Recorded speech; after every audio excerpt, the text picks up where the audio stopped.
have a tendency to forget to hit the start recording button. This is Bobby Baggio. I'm with LaSalle University, and welcome to our lunchtime learning program. We've been doing this now for 6 years. We've got a great lineup for 2014 and 2015. There will be one in October, November, December. We take January off, and then we come back and do February, March, April, and May. They are always the second Tuesday of the month, and they are always 12 noon to 1 o'clock. We're thrilled. We're thrilled that you could join us today. We're very happy that you can be here for our first Fall 2014 Lunchtime Learning. I'd just like to remind you, we've been doing this now, we're going into our 6th year, and there are just so many wonderful archives up there on the website that you are welcome to use and enjoy with your training and learning departments. We do this for really 2 reasons. The first reason is it's a way for me to make folks aware of the Instructional Technology Management Masters of Science program at LaSalle University, which we have some alumni here today, and we have a few students here today. And we also do this for free to sort of make the community, the training and development community, aware of new things that are going on out there.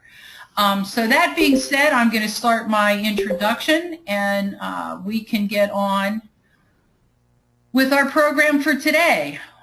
What is instructional technology management?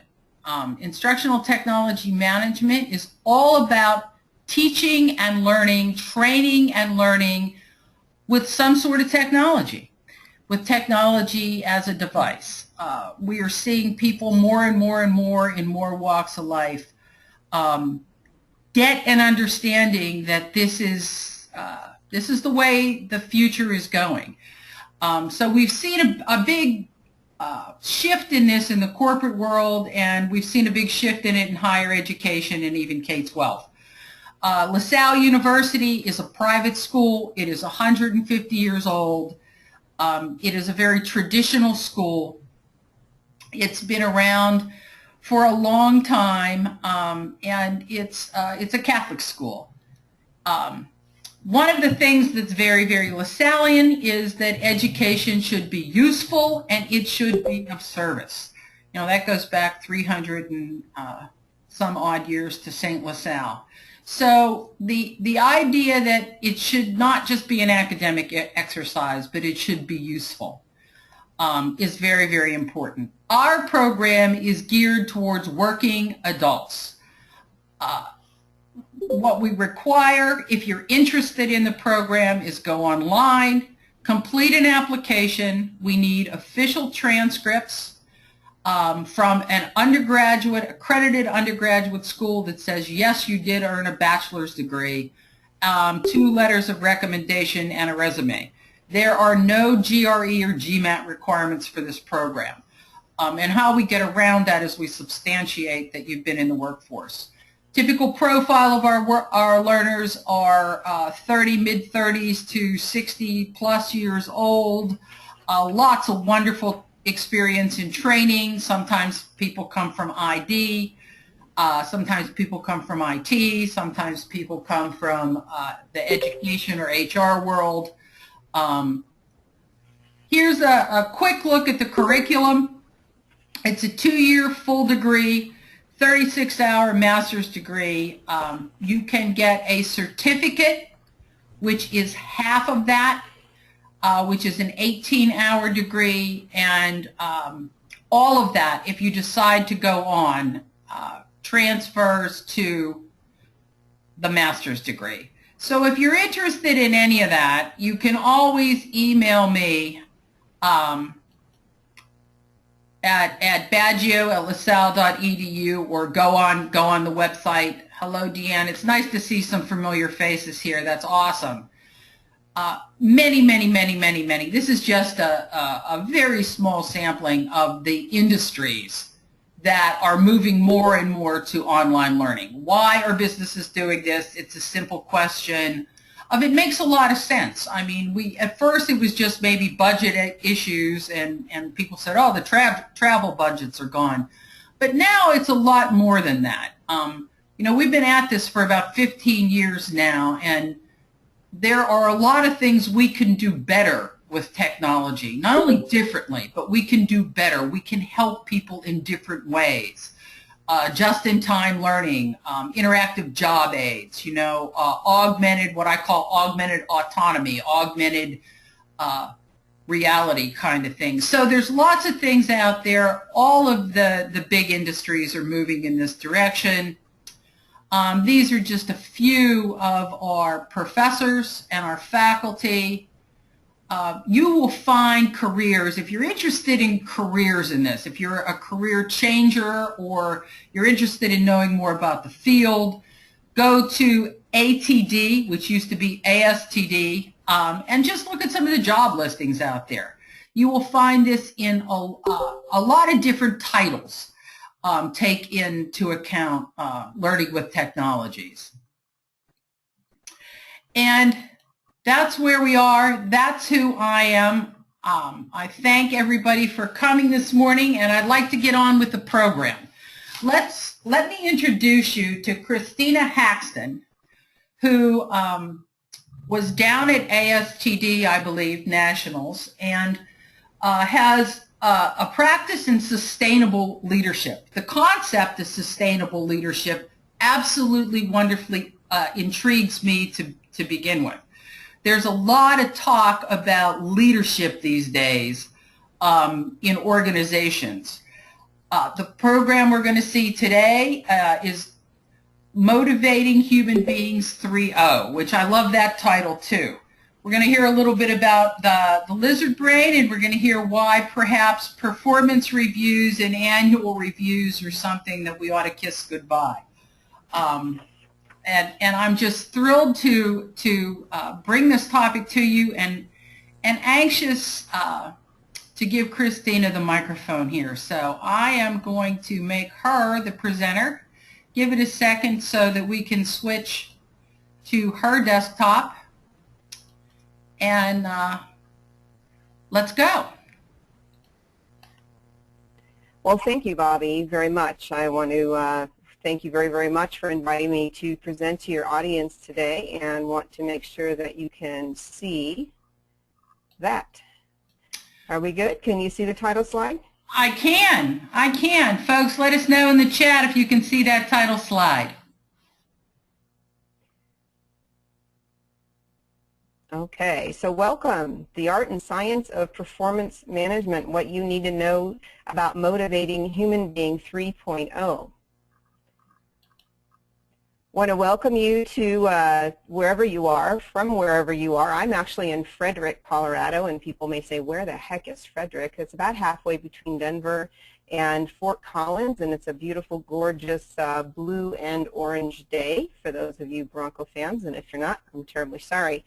My name is Christina Haxton, and I'm a licensed marriage and family therapist, which is what those letters mean after my name, but I'm also certified in evidence-based coaching, and I am a speaker and an author and an executive coach. And using proven strategies based in brain science, because I really like to understand how and why things work, I have taken my private practice and developed a coaching practice and leadership development training practice whereby I assist really smart and insanely busy leaders to quickly reduce stress, specifically power stress, which is a stress that's unique to people in a leadership position, and be able to increase their engagement levels throughout their organizations. And I've been doing this for almost 20 years now. So, Bobby, you described sustainable leader, and a sustainable leadership and sustainable leader is a leader who's built from the inside out and the outside in. You know, 20, 30 years ago, we were told to leave our feelings at the door and don't let them see you sweat, and don't show your feelings, and you've got to use a longer whip and a sharper spur to motivate people. Well, the truth is that's incredibly untrue.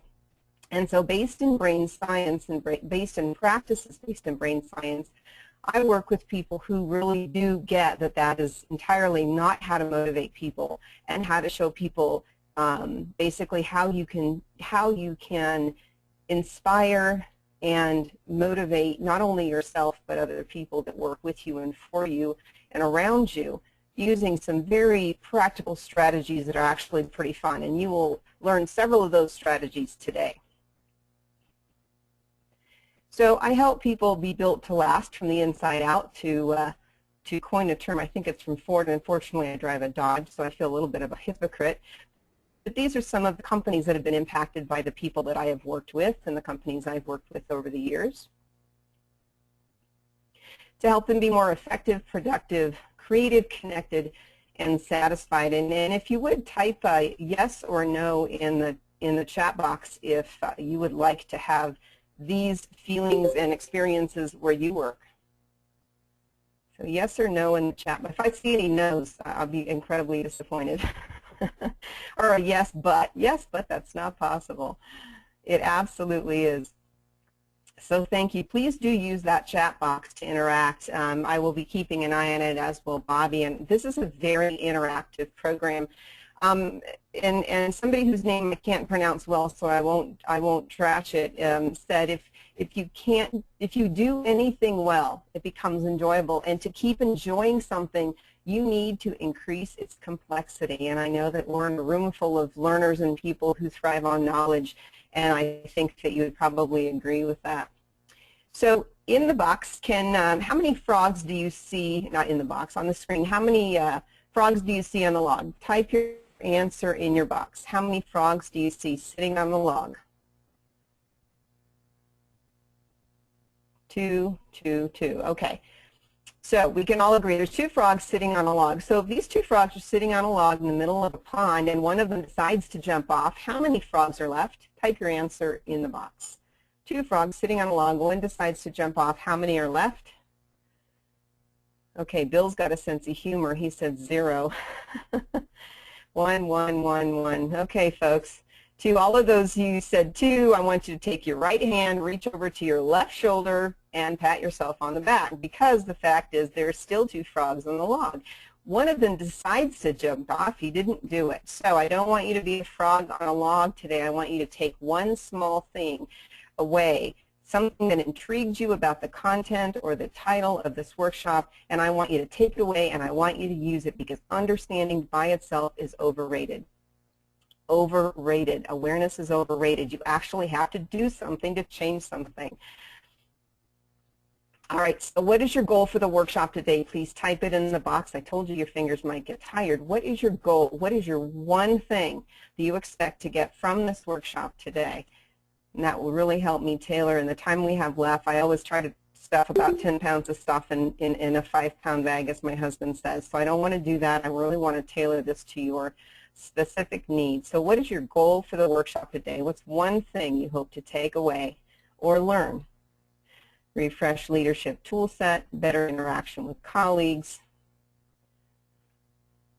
Okay, go ahead and keep typing. All right, so our agenda today, this is what we will do. Houston, we have a problem. Actually, we have 2 problems, Houston. We will discuss what those problems are. I will tell you what really drives Human Being 3.0.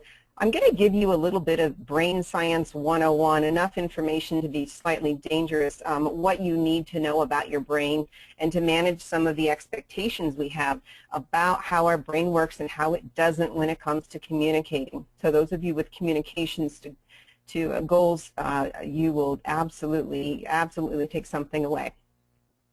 We'll also want to throw out the word performance management with the word icebox. I think the word icebox was archived quite a long time ago, and I think the word performance management should be too. And performance excellence is really what we're going for, right? There will be time throughout for Q&A. I don't want you to be a frog on a log, so we will have people be accountable for the one thing that they took away. And at the very end, we'll talk about how to keep it going. I will give you some information about how to get more information about the possibility of us working together, or if I can offer some resources for you, whether it's yourself individually, your organization, your association, in a coaching program, a speaking program, or resources that I can offer for you. I'd be happy to do that, and I will share that with you at the end.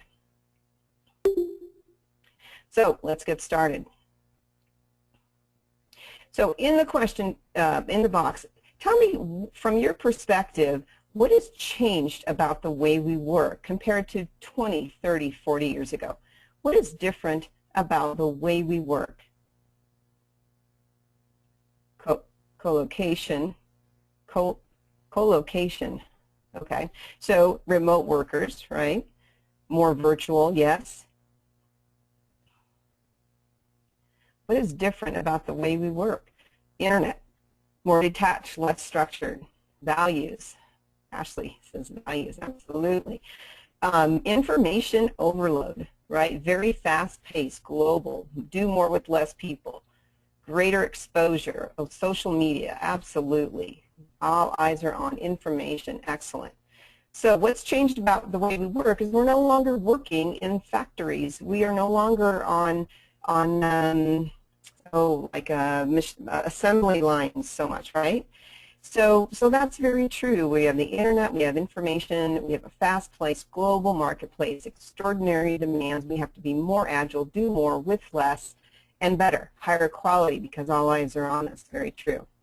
So another question, what has changed about why we work, or what motivates us from 20, 30, 40 years ago? Think about those things that your grandparents, you learn those lessons from your grandparents. You know, you go to college, and you get a good job after school, and you go to work for a company, and you stay there 40 years, and after 40 years you get a gold watch, right? So that was one way that people were motivated. They were motivated by the illusion of security, if you will. What else has changed about why we work? What are you noticing that's different with yourself or your employees, for example? So it's more about meaning, social contribution. What else has changed about why we work? More satisfaction. Excellent. So the fact is, I know, we're getting it wrong. You know, I believe that as companies, as leaders, and by the way, a leader is anybody who's in a position of influence that creates value. You do not have to have a title behind your name in my book to be a leader. So everybody's equally responsible in that way. So the truth is, people join organizations and they leave bosses. They join organizations and leave bosses. Gallup's done phenomenal research about the engagement and disengagement. So the price of getting it wrong and connecting with people or motivating people in the old school way basically costs a lot of money, $370 billion a year in lost productivity. Now, what's engaged versus disengaged? So let me give you a little scenario. Let's just imagine you have 10 people in a boat, and they're in a race, okay? They're in a race from point A to point B. You have 10 people in a boat. The truth is, when we look at organizations across industry, okay, and across culture, for the most part, what we find is we've got 3 people out of 10 in that boat rowing their little hearts out. 5 people are enjoying the scenery or sightseeing, and 2 of them are actively trying to sink the boat, okay? So the truth is 30% are actively engaged, and the other 70 are sightseeing or trying to sink the boat. We're getting it wrong, folks. We're really getting it wrong. And some of you mentioned that when people are connected to the organization individually with their values, but they also have a reason to show up to work and contribute, that engagement level goes up. So it's extraordinarily costly to get it wrong. $3,400 a year for every $10,000 in salary. $34,000 a year, that's incredible. $3,400 a year for every $10,000 in salary, that's the cost of one disengaged employee. Turnover Turnover is the inevitable outcome of disengagement. It costs organizations between 48 and 61% of an employee's annual salary. And think about this, folks. And so I'm actually putting together a really cool program to address executive disengagement, because the higher up you go in an organization, the truth is the more engaged people are. However, the cost of that disengagement, and while the numbers aren't as high, when they do get up there for an executive or a senior leader to be disengaged, they can really sink a boat quickly. So let's address the fish rots from the head. So let's address the problem at its core. So the perks of getting it right: higher levels of engagement. You can see the statistics here. Less absentee, less turnover, less shrinkage or theft. Your Post-its and your pens will stay intact. 40% less safety incidents, all the way to productivity. It's incredible, and the statistics are very replicable. So what's changed about why we work or what motivates us? The truth is that feeling of connection or caring. Okay, people leave bosses, right? Remember your worst boss? Right? A lot of people say, oh yeah, remember my worst boss, and you remember your best boss. So the truth is, demands in business are greater than ever before. The problem is we are not motivating and inspiring people the way we could and we should. So a system upgrade is absolutely required. Whips and chains and carrots and sticks don't work. Okay, so here's what happens. So we're going to talk about human being 1.0, 2.0, and 3.0, and I'm specifically going to address those of you who are responsible for motivating and inspiring others and getting collaboration in your teams. Because, folks, like it or not, it falls in your lap to make sure that you are creating that relationship with the people that you work with and for. And whether you still believe, leave your feelings at the door, don't let them show you sweat, I got to tell you, demonstrating empathy and caring in a conversation absolutely pays off in dividends. So let's talk a little bit about performance management, or performance or motivating people 1.0. Okay, so it's not the same as it was 60, 30, or even 10 years ago. Because organizations are using really outdated models and theories of what motivates people, which doesn't work and often backfires. Okay? Often it backfires. So I'm not going to go into the studies, and if you want more information about any resources, you can email me at Christina@sustainable-leaders.com, and we'll put that up for you at the end. But it really didn't work. So human being 1.0, this is the caveman, you know, fighting for the leg of the mastodon that they just ate. Okay, their survival was their drive. They work hard to avoid pain. There's immediate gratification and ripping that leg off away from someone, out of someone else's hands, and saying, my meat. Okay, so basically we were just motivated, and our brain was designed to avoid pain. That's what we did. We just avoided pain. Okay, so if you think about it, we've been trying to get more out of people in a formal way since the 1900s, back when, you know, we were in the manufacturing economy, if you will. Definitely used a stick, a lot of threats, tried to get people motivated to work harder, work faster, with this human being 1.0 mentality. So then along came human being 2.0. The human being 2.0 driver resulted from us having to collaborate and work in teams. It's based on the driver of reward and punishment, so a carrot and a stick. Okay, so when we started, when the manufacturing economy came along, that's when we tried to get people to do what we wanted them to do as managers or as supervisors, that we wanted to inspire them to avoid pain and to seek pleasure. Okay, so we basically set up kind of a competitive a competition to get collaboration, right? Who's working harder, who's exerting more energy, they got rewarded. If you didn't, you got punished, okay? So now, human being 3.0, really truthfully, back in the day we were acting as if people were just wanting to avoid pain and seek pleasure. The truth is, they were really motivated this way. Human being 3.0, their driver, our driver is intrinsic motivation. Okay, so the fact of the matter is, you know, we are in a relationship economy. We're not in a manufacturing economy anymore. You know, we aren't living in the caveman days. The truth is, we are motivated with knowledge and satisfaction and happiness. Okay, so we are in a relationship economy. So how do you motivate employees? There's a great article called One More Time, How Do You Motivate Employees? And it was actually written in 1968. And it hit the nail on the head when it came to motivation. So the truth is, this new approach really has 3 essential elements. Okay, we're going to talk about those essential elements and how you can install 1 or 2 for free, folks, into your company. So strategies to motivate and inspire human being 3.0. So people join organizations and they leave bad bosses. Okay, so let me give you a little bit of information in Neuroscience 101. What managers and leaders need to know about brain science to close the gap so we get it right. Okay, so I'm basically going to extraordinarily oversimplify the human brain. As you see on the screen, you know, if you are paid to think, or if you pay people to think, you really need to pay attention here, because the truth is, in the purple shaded area, that's the prefrontal cortex, and that's the part of the brain that's responsible for your executive functions, making decisions, reasoning, logic, okay, comparing two things. That's where you have your aha moment after you had gotten into lizard brain after a conflict or an argument.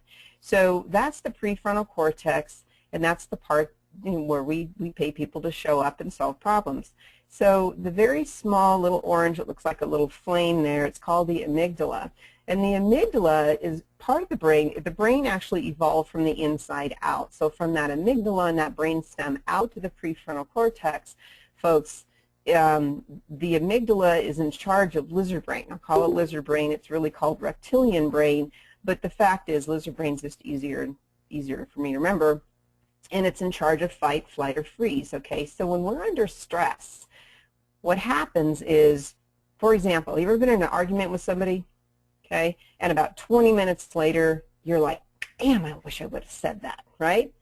So the truth is, when you were in that argument under stress, there was a lot of cortisol in your system, you were in lizard brain, okay? And lizard brain and thinking brain don't work simultaneously. So when the lizard's driving the bus, folks, the aha moment or the prefrontal cortex does not work. And we have a very social brain, so we were always almost kind of watching and waiting for somebody else to be in lizard brain, or to be criticized, or to do something wrong. We're worried about what people think. I don't care what people say they are. Our brain is just wired that way. So, you know, we don't spend as much time in lizard brain back in the day when we were running from saber-toothed tigers, but the truth is, it gets invoked pretty quickly, and when the lizard's driving the bus, the prefrontal cortex checks out until you take a few deep breaths, get some perspective, and then your thinking brain kicks in, okay? So I'm going to flip through the 5 functions of the prefrontal cortex here. And if anybody wants copies of these slides, please just send me an email, Christina@ChristinaHaxton.com, or I'm sorry, Christina@SustainableLeaders.com, either one, and I'll get these slides to you. Okay, so the 5 functions of that very fragile prefrontal cortex, and then there's lizard brain, in charge of fight, flight, or freeze. So in the last week, has anybody been the person in the middle picture? Say yes or no. In the last week, has anybody been running around with their hair on fire trying to solve a problem, theirs or somebody else's? Type yes or no. Oh yeah. Bill's like, oh yeah. Yep. Okay, you know, and the truth is, when the lizard's driving, thinking brain's in the back seat. Be honest, folks, look at all these people. Nope, didn't happen to me. Well, it's only Tuesday, right? Everybody has amnesia for what happened last week. Absolutely, absolutely. It doesn't take much for us to get into lizard brain. But the truth is, emotions are contagious. So even if you didn't come by it honestly and it wasn't your emergency or your fire drill, somebody else's fire drill, right? You have people who have fire drills constantly in your office or your building or on your team, virtual or not. Emotions are contagious. They're mirror neurons in our brain that actually are antenna for other people's feelings. Okay, why do you think it's so important that the boss has behavioral self-control and is able to manage their emotions, right? Because when the boss ain't happy, nobody's happy. So the boss is a lizard brain, we are in trouble. We are in trouble at work because the truth is when we were in lizard brain, we were so much less productive, so much less productive. So now let me check in. Does anybody have any questions about anything that I have talked about so far with respect to motivation, with respect to drivers? Okay, any questions at all? Comments? Questions or comments? Okay, everybody's asleep or...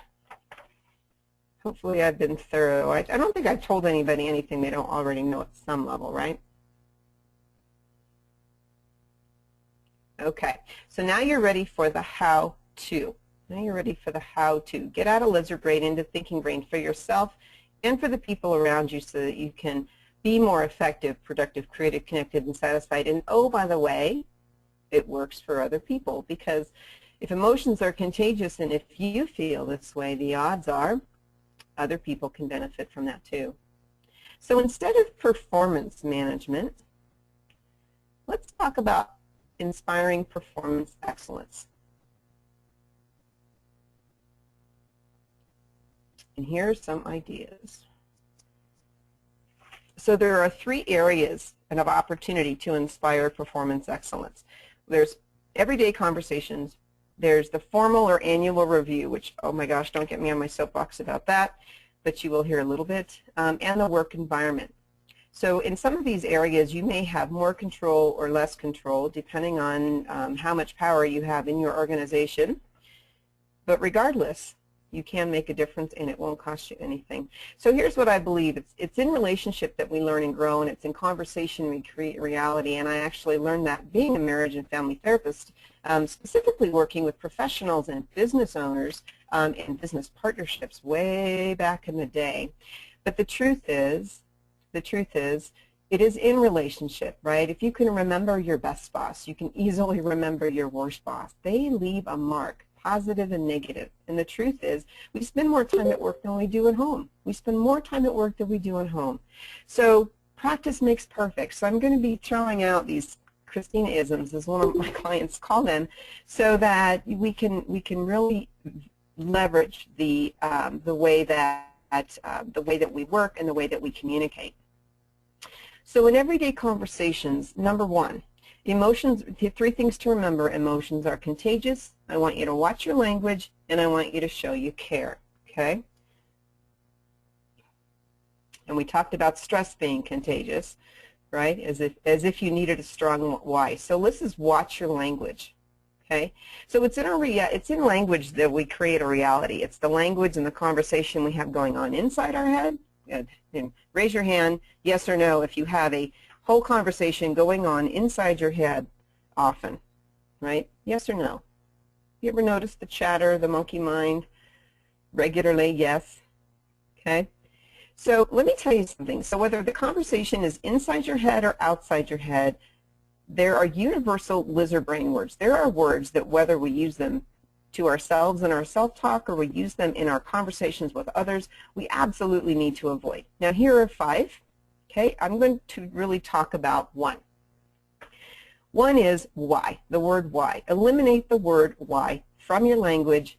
People will say, wait a minute, now I have to know why. You actually, if you really, really want to know why and it makes a difference, then by all means ask the question. But the word why invokes defensiveness, right? Think about the last time your boss asked you, why did you do that? Why do you see it this way? Why didn't you do that, right? How do you feel? Open, collaborative?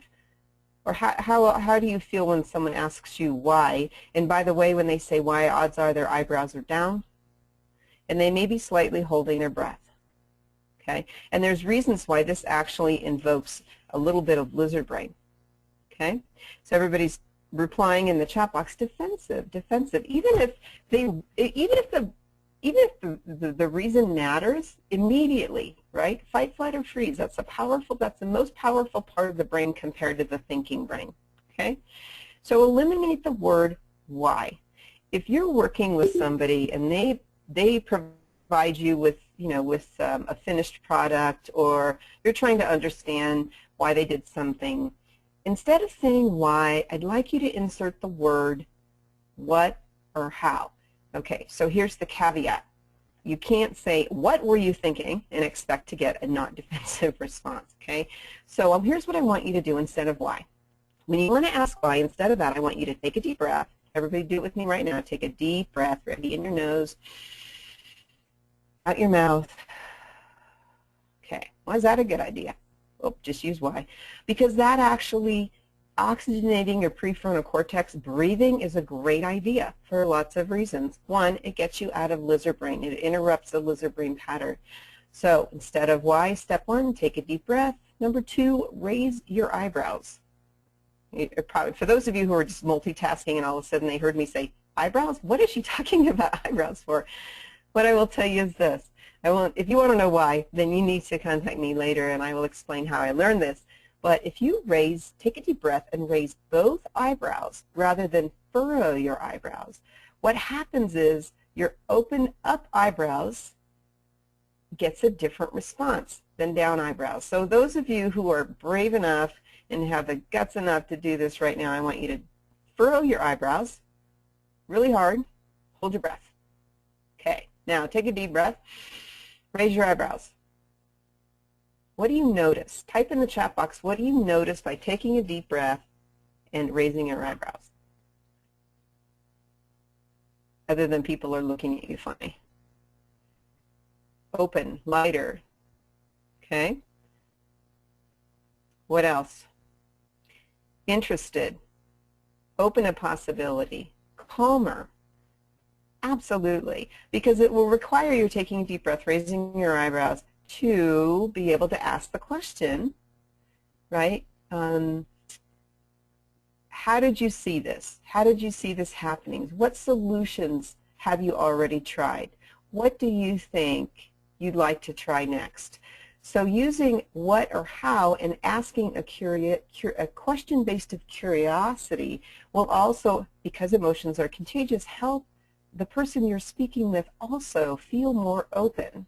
Okay, so eliminate why. Eliminate why, unless the answer is really going to make a big difference, and odds are it probably won't. Okay, no is also a lizard brain word. Okay, ask me something I can say yes to. I'd love to, instead of saying no, finding other things I can say instead, which is let me give it some thought. I'll get back to you. If you need an answer now, the answer is no, right? Or I can say yes. Here's what I'm willing to do. Okay. The last three are basically the 3 and 4 are absolutes, and again create defensive lizard brain, and the shoulds, right? You might as well just be shaking your finger at me. So those are universal lizard brain words. The reason we want to use what or how, or help me see how you see it, or we don't want to tell. We want to do more listening, and we want to give people the opportunity to have an aha moment. Remember when there's a time you went to your boss and you were describing a problem or an issue or a challenge you were faced with, and then your boss starts to tell you the answer, and just before he or she even finishes their sentence, do you have an aha moment or do you have an ah-duh moment? Type in the chat box. When you're trying to get some help solving a problem, somebody tells you the answer, and almost 3/4 of the way through you have an ah-ha or an ah-duh moment. Type in the chat box what do you think happens? Ah-duh, ah-duh, duh. Exactly. So do you think that inspires creativity? Right? So don't rob people of the opportunity to think. If you think about, we're in a knowledge economy. Our brain wants to make connections. Naturally, we want to solve problems. If somebody solves it for us, we start to feel incredibly incompetent. So even if you do know the answer because you are so super smart, please, please, please, pretend you don't. Pretend you don't know. Help people think rather than think for them. Okay, any questions about creating reality and conversation? Okay, I'm going to pick up the pace a little bit here because I want to make sure to get through everything. Any questions, comments about what you've learned so far? Bobby likes robbing people the opportunity to think, and we don't want to rob people of the opportunity to think. We pay them to think. We don't want to rob them of the opportunity.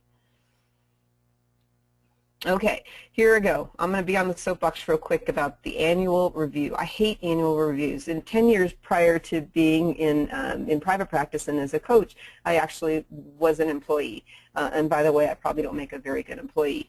I have too many opinions, but the truth is, I hated the annual review, right? So those of you who have experienced either giving or getting annual reviews, do you like them? Is this a great, fantastic tool to give feedback? What are your thoughts? Annual reviews? No? Don't like them? Don't like giving them? Don't like getting them? Many of them are a joke. Don't like giving or receiving. Well, you're going to like this next section because here's how we do want it. We want to be able to,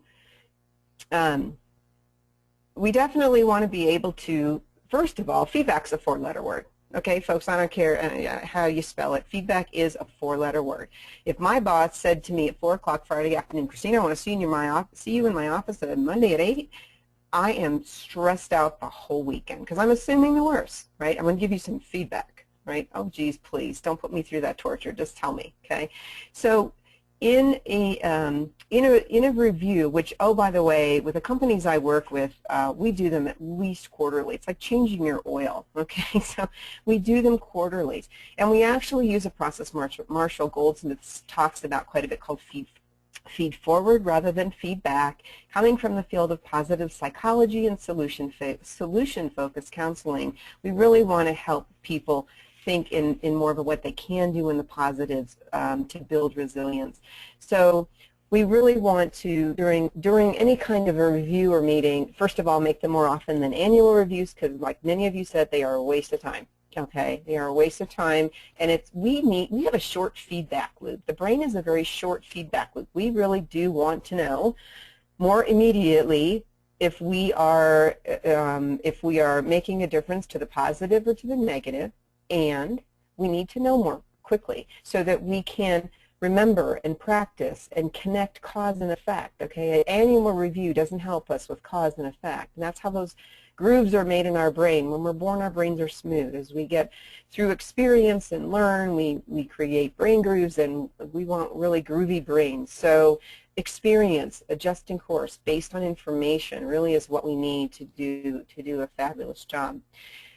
We want to help people reach and identify stretch goals. It's kind of like Goldilocks, not too hard, not too easy, just right. Again, thinking about that human being 3.0's brain. Here's a good way for us to build in some accountability. You know, I think that all of us, or most of us, would answer yes to the question. You know, when we say we're going to do something, we do it, even if nobody really follows up, right? So those of you who say that we are more self-directed and less monitored, and we probably have, we don't have as much structured time. When we find out who we can be accountable to, even if we were just to say, you know, I'm going to make 10 phone calls by Friday at noon, and we just tell somebody even though they don't check up, I think we dramatically increase the odds to do it. So asking people, you know, what would you like to do and by when, instead of telling them what they should do and by when. And some of you also identified the fact that we really do need to tie people's, what they're doing and why they're doing it to values. Okay, as a boss, asking what, here's that what question again. You'll see what's and how's a lot here. What do you need from me to accomplish that goal? right? So as a manager, being able to facilitate success. What do you need from me? The idea, Jim Collins talks about having the right people on the bus and the right seats, right? You hire them for a reason. Trust that the fact that they have a brain and they're going to use that brain if you just step out of the way sometimes is a phenomenal gift. Okay, so avoiding power struggles. We're going to talk about turning conflict into consensus. I want you to think about the eyebrows. Okay, when it's a stressful situation, take a deep breath, raise your eyebrows, and ask a what or how question. And sometimes if there's no question to ask, you can simply say, take a deep breath, raise your eyebrows. That's interesting. I'll have to get back to you. Or I can see how you'd see it that way, instead of getting into the power struggle of shoulds and no's and nots in your perspective. Okay? All right. So that's how to turn conflict into consensus. All right. Any questions about those things I just ran through really quickly? With respect to performance, you know, evaluations, reviews, inspiring people, feedback, four-letter word. Okay, let's talk a little bit about how you can adapt the work environment to inspire performance excellence. Human being 3.0 needs autonomy, mastery, and purpose. Okay, these are the ingredients to inspiring performance excellence. Autonomy, mastery, and purpose. Okay? All right, so hold on real quick here. Getting ahead of myself in my notes, or I'm not ahead of myself in my notes. So let me talk a little bit about autonomy. Okay, people really need four things. Okay, they need autonomy over when they do things, how they do things, who they do it with, and what they do. Okay, so as much as possible, within reason, obviously within your confines of your company structure, giving people an opportunity to talk about when they do it. Okay, when would you like to have that finished? How soon, or how, you know, when? How much time do you need? When would you like to finish that project? How would you like to do it? If at all possible, micromanaging is actually a sign of stress. So if you notice yourself wanting to micromanage, stepping back a little bit and recognizing you don't like being micromanaged, and I think giving people more autonomy about how they do it. There's not always just because we did it, right? Just because we did it is not really good enough. I don't know, is it good enough for you just because we say so? Type your answer in the chat box. Because I said so, does that work? This is how we always do it, right? Nope, didn't work. Okay, who they do it with. Have it all possible. If it's really hard to do, you know, I think in some ways, but oftentimes you'll find that, you know, if you just try it, it's a lot easier than we think.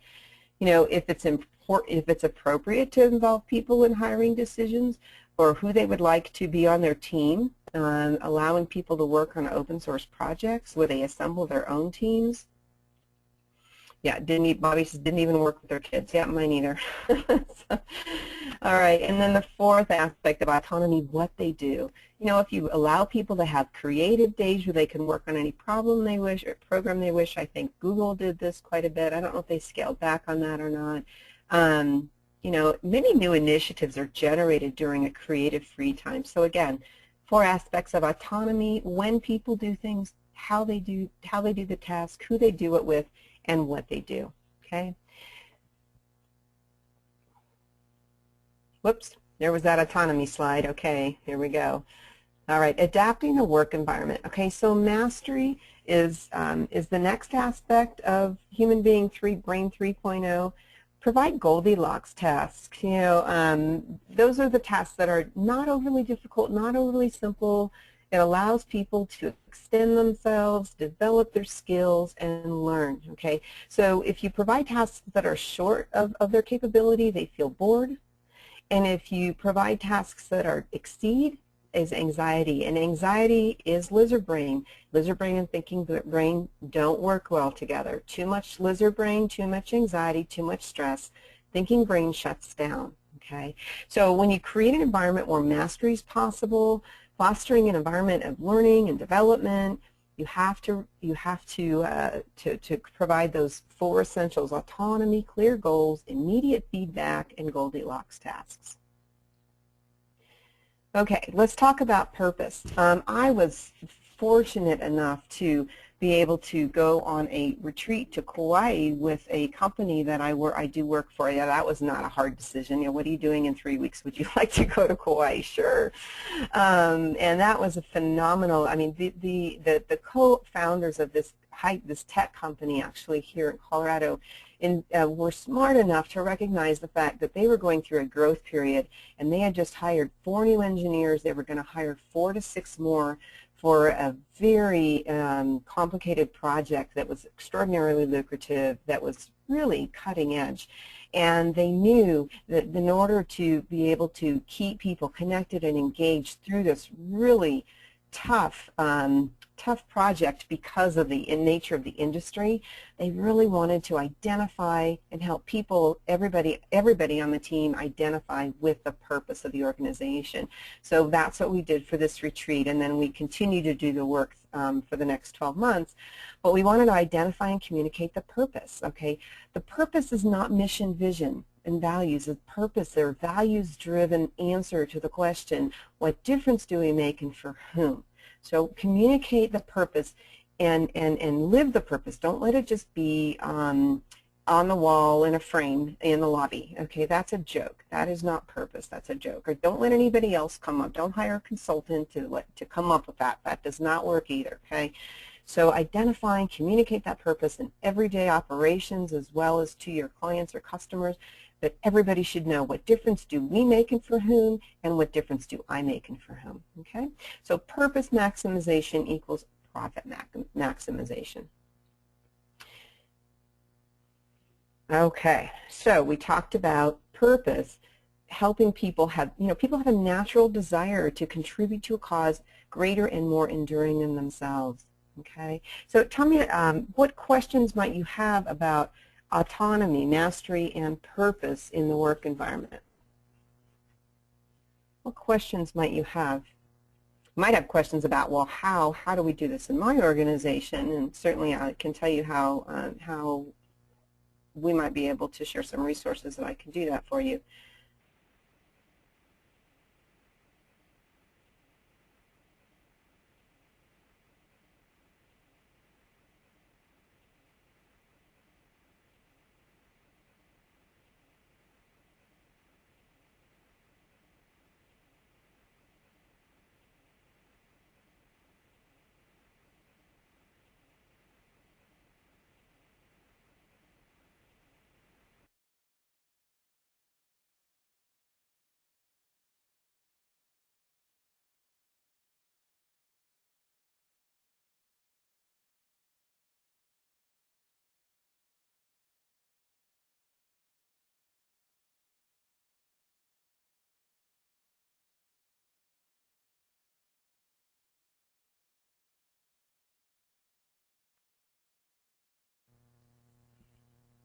Oops. I'm going to type in the chat box. Can you hear me? There we go. Wasn't sure if you guys could hear me or not for just a second there. Yep. Oh, good. Okay, excellent. So, so when it comes to using carrots and sticks for brains that run on autonomy, mastery, and purpose, recognize that it's in conversation that we create our reality. It really is. And as somebody who's in a position of influence that creates value, I hope that you have been able to maybe find 1 or 2 things that you can actually use immediately today to make a difference, to feel more connected, and to help those with whom you work to feel more connected and cared about and inspired. Okay? So tell me right in the chat box, what was your goal? What was your goal today? And what's one thing you can take away to meet that goal? One small thing you're willing to do so that you're not a frog on a log. Your favorite tip, your favorite strategy, one small thing. Eyebrows. Bill says eyebrows. One small thing you'd like to try.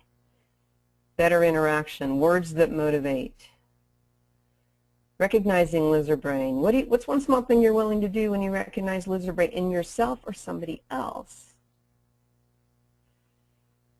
Excellent. Ashley says inspire excellence. Increase autonomy. Tommy says increase autonomy.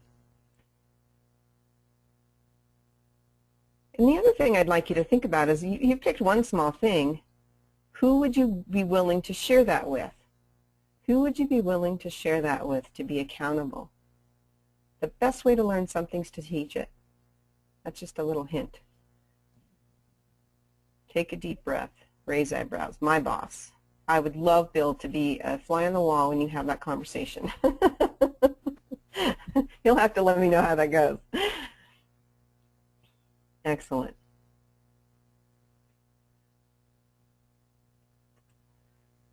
Okay. We have goals and what you're willing to do. Oops. Okay.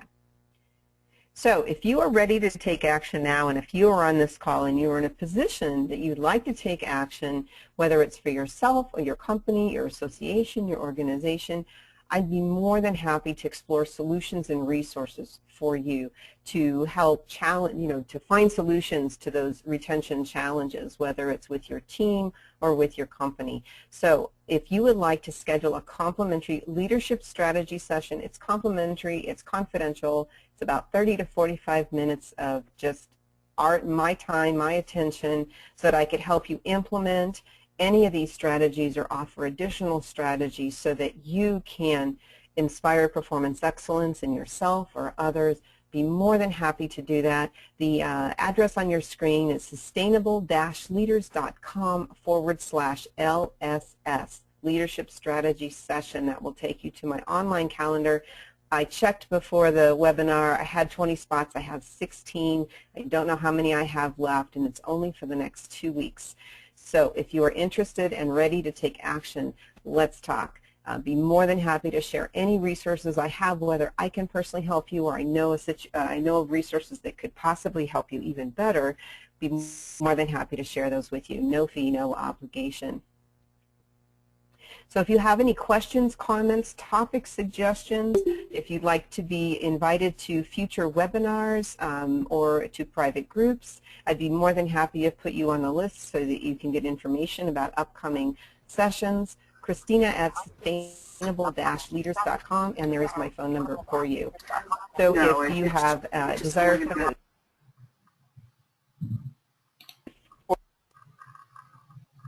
I'd be happy to do that.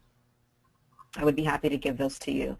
So thank you for attending the Art and Science of Performance Management, What You Need to Know About Motivating Human Being 3.0. I'm Christina Haxton, and I thank you for your time and attention today, and have fun with this. Thank you, Bobby. Oh, Christina, thank you. This was awesome. There's so many great points here. So very many great points. Folks, we're going to wrap it up.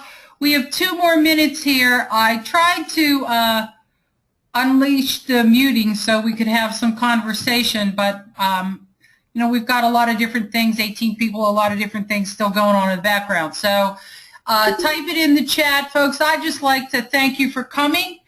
We're off to a great fall 2014 lunchtime learning season this year, and I look forward to seeing you folks in October, November, and December. We've got some really great, really diverse things coming up. Christina, one of the things that came to my mind was how true everything you say is like on steroids in a virtual environment. Because of the detachment, because the environment is what it is, all of the things that you said, starting with autonomy, is very, very, very important. I think you had some great points here, and I appreciate so much you coming and doing this presentation. I also love the Human Being 3.0 because it really is a great way of looking at this. We certainly are not able to motivate with whips and chains or the carrot and the stick anymore. And there are lots of organizations out there that are still trying to use 20th century methods, and then they're surprised. They're surprised when they have turnover rates of 50, 60, 70. Some of them that I've worked with are 80 and 100% annually with virtual workers in the field. So there's a lot of good stuff here. Thank you very much. Folks, we're going to stick around for a few minutes, so if you have some questions, feel free to type in the chat or just say, I want to talk, and I'll open it up. We're going to stick around for a few minutes. Thanks, everybody.